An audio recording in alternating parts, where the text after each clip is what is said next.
thoughts about things that happen in schools nowadays, because teachers seem to be so ideologically driven. That is this topic. Look, I understand balance of forces. That's an interesting concept.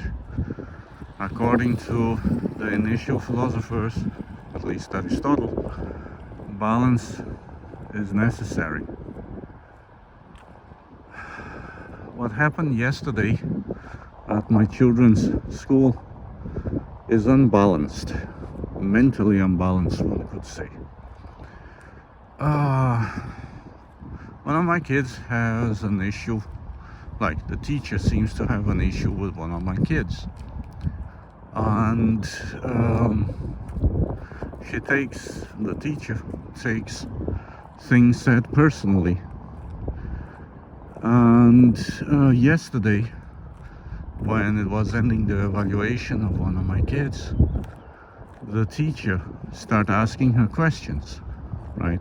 What she think it could improve, or what was the cause for her grades in the language, in the local language. And my child started explaining.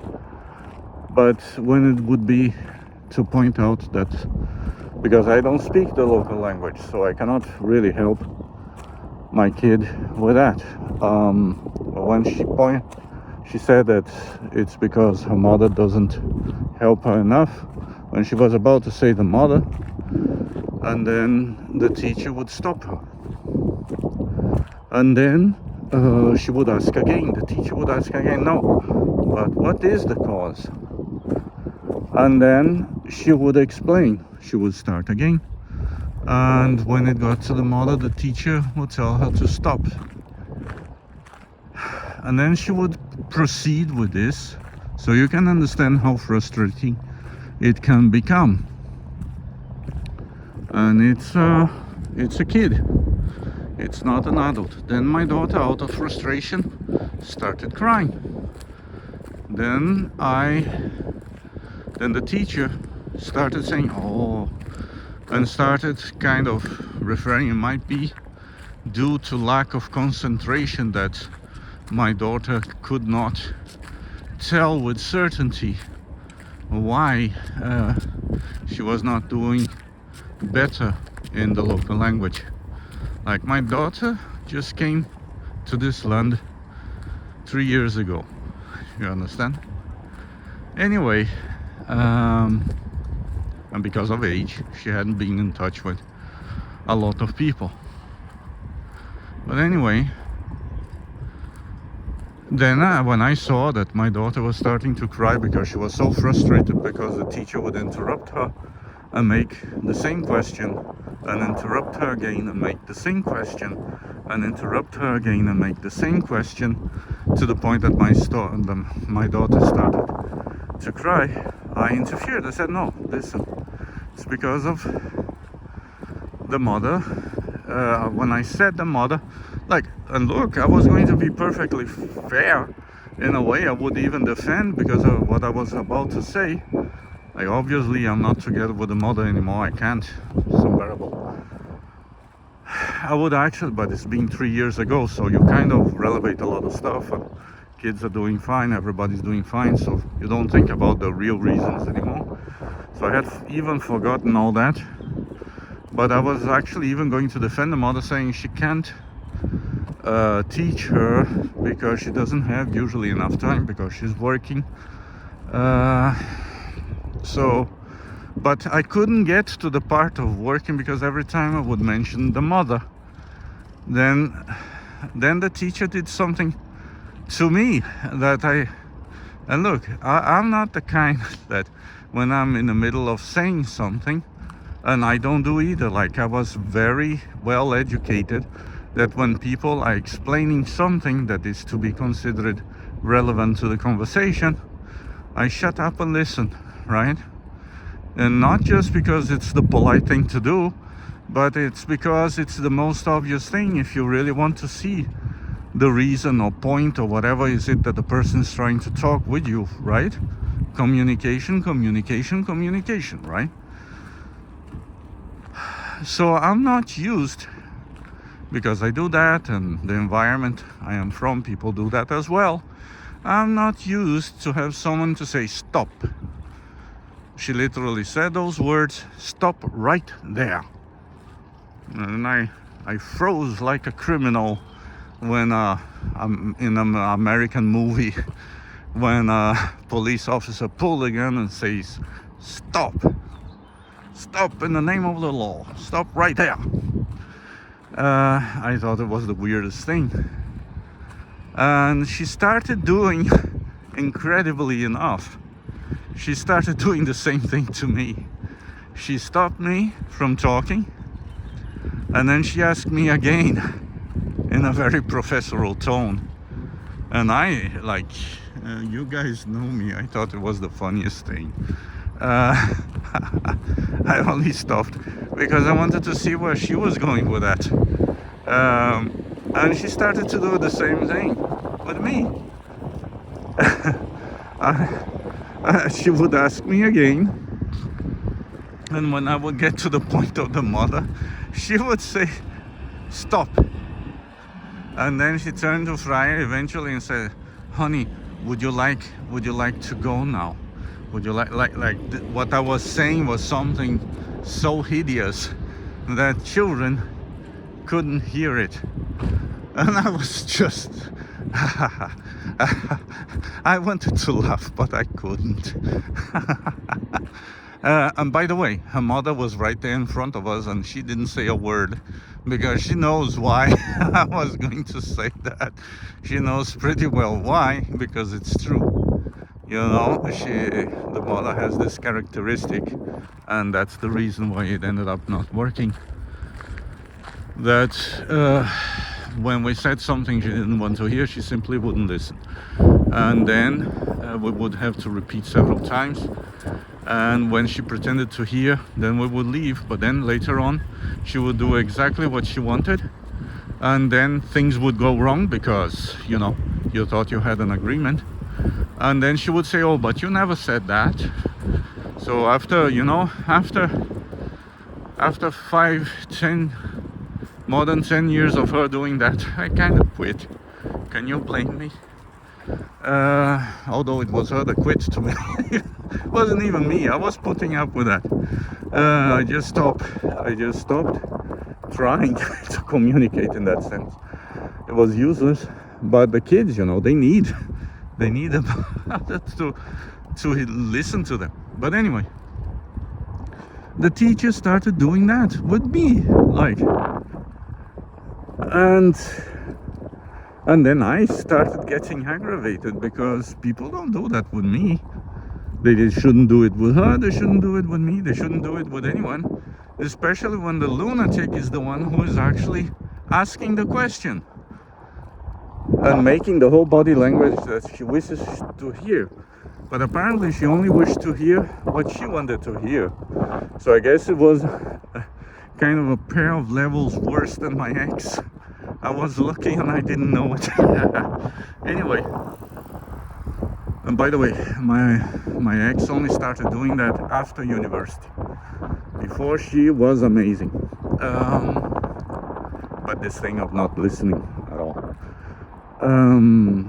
So what led to, then I couldn't say. Then I said, okay.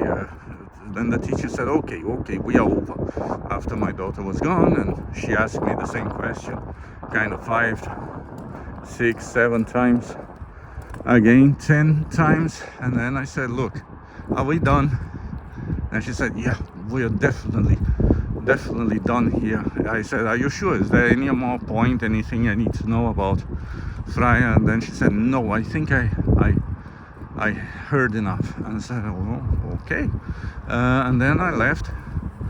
But I left, oh yeah, because she started saying, look, I'm really busy now, I need to see the class, I'm really busy, the teacher, right? Okay, fair enough, you need to see the class, goodbye. So I went there, and I went right straight looking for the principal's office, because the principal needs to know what the hell is going on. Do you understand? And if I'm on the wrong, the principal surely would tell me, right? So I needed to know an expert's opinion. But the principal was on holiday, and I said, okay, is the secretary there, because I want to book an appointment. The secretary somehow was also on holiday, and then the teacher saw me. I was still in school, and she kind of panicked, and she dropped everything she was doing to come to me. And then I said, no, you told me you were busy. You told me you were busy. Be busy. I said with a smile. I said, thank you, but be busy. Go be busy. As you said, we talked. We already talked. This is done. So I saw that the teacher or the principal and the secretary and nobody in the office apparently was there. So I went home. And then the teacher called me, started calling me. I thought it was the weirdest, and I thought it couldn't get weirder, because I was already sitting in front of the school website, and I was looking for the email so I could write. You understand? So the teacher called me, and she said she started apologizing profusely and trying to explain herself. No, because I thought it would be offensive. Oh, that word. It would be offensive to the mother. Which my natural reaction, I swear, I couldn't even, I just reacted, oh, she knows. Oh, she knows. Oh, believe me, she knows. I literally just, because it's natural. I didn't even need to think about that one.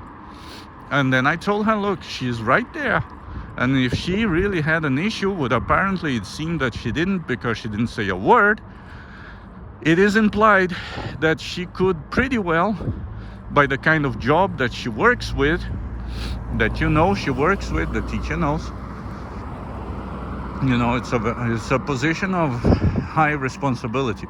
She's literally one of the assholes responsible for furthering the allegation that there would be a pandemic when it is an endemic, and everybody knows, during the times of coronavirus. And she's one of the heads that kept pushing this nonsense here in Finland, instead of, because she is one of the responsible for checking facts in the government, so at least in the bureaucracy. So and she kept furthering this. So obviously she does what she's told by the system, and that's it. They don't question, they don't check anything. They receive orders from above, and they just what's the word for that? They make a nice presentation around what the government wants them to tell, or so it seems. Do you understand? It would take me giving me actually caring to further investigate the thought, to reach a proper conclusion. But it seems to be because this is what this is how it happened, and I knew that she was in a position and she was aware of the things that I knew, and yet she still pretended that, no, oh, it's horrible, it's horrifying. Yes, people are dying of that. Yes, somehow we don't have flus anymore, we just have that. Yeah. Anyway, so as I said to the teacher, if the mother had an issue, she's right there. She could just as well tell me, Jan, shut up, and no, I feel offended, or something like that, which she didn't. And the reason that she didn't is because she knows very well, and I can prove it in court, I said to the teacher, if need be, that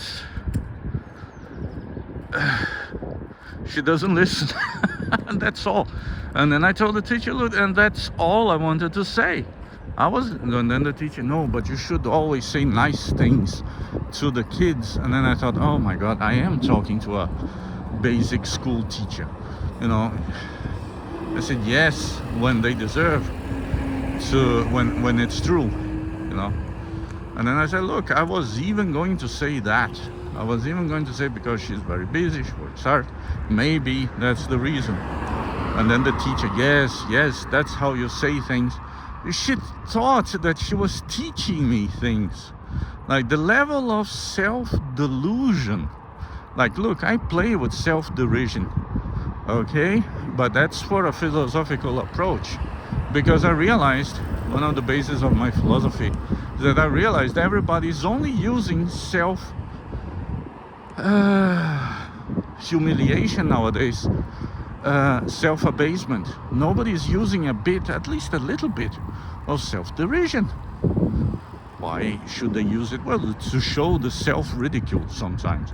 You have to overdrive to show how ridiculous and hilarious you can be yourself. You know, don't be absurd, right? So, no, she acted like in her beliefs she would be teaching the path that I know already, if that's the issue.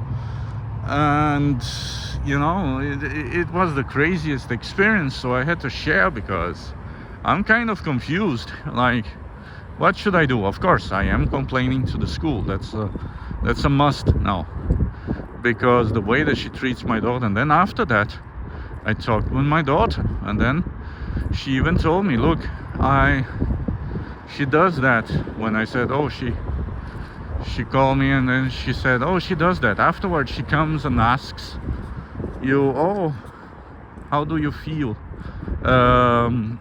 Like she wants to enjoy it, you know, because she was surely enjoying herself by telling me and my daughter to stop, and then ask the same question and tell to stop, and ask the same question. It was crazy, kind of manic compulsive behavior there.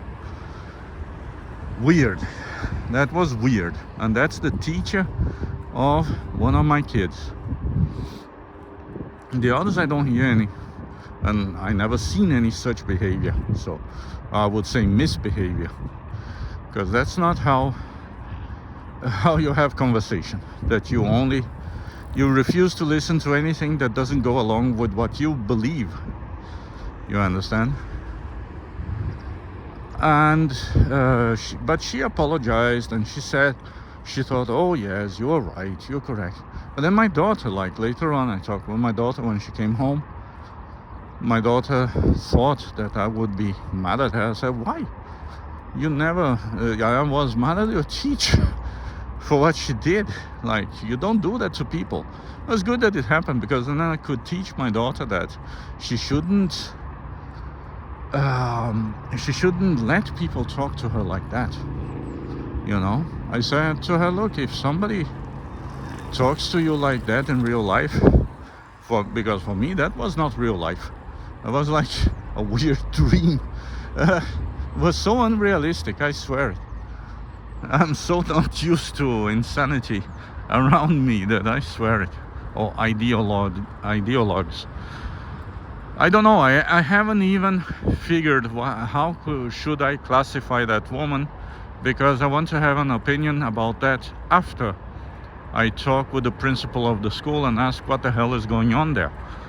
But then my daughter, to get to the point, she told me that sometimes she goes as far as to, like, my daughter delivers something right in a test and she puts it as wrong. You know, and that teacher has been wanting to harm my child for a good time now. I was always able to counter the arguments that she came with, because it's just obvious. You know, the teacher really has nothing. But it's weird. It's just weird that, well, I guess this is what being a parent is, right? You have to defend your kids from predators, all kinds, including the ones that who just want to abuse them mentally. So, because yesterday it was a clear case of mental abuse, conditioning and mental abuse, conditioning to lie and mental abuse. So Obviously, I'm not happy, but me being me, that made me think. You understand? Maybe I shouldn't even share this, but as I said to the teacher, yes, of course I'm aggravated. Of course, you don't talk to people like that. You don't talk to me like that, and you definitely don't talk to my daughter like that. If she would be out of line, if my daughter would be out of line, I would have understood. But my daughter wasn't. You were asking her that question. What did you want to hear? Well, not about her mother, because one should only say nice things about their mothers. I said, what? And I didn't dwell into that, because then I saw the person was obviously deluded. So, you know, with crazy people, you have to find a way to agree with them and move away, you know, as far away from them as you possibly can. So I said, look, I was going to say good things about her. And I was going to defend, but since I was not allowed to speak, I could only speak until we reached the point that her mother wasn't listening. Then, of course, that's where it stood. So it made me sound somehow dubious. But again, key point, it was right in front of the mother, and she is a person of opinion. Her nickname is Tough, so she knows how to handle me better than anybody, and she just sat there. And then I saw, when I left the room, I saw her smiling with the teacher, you know, like, men. I saw it come out of her mouth. And then I got it. But of course, I will only reach a conclusion after I speak with the principal, who I heard seems to be a hardcore feminist. So wish me luck, folks. It's going to be fun. Ending it for now.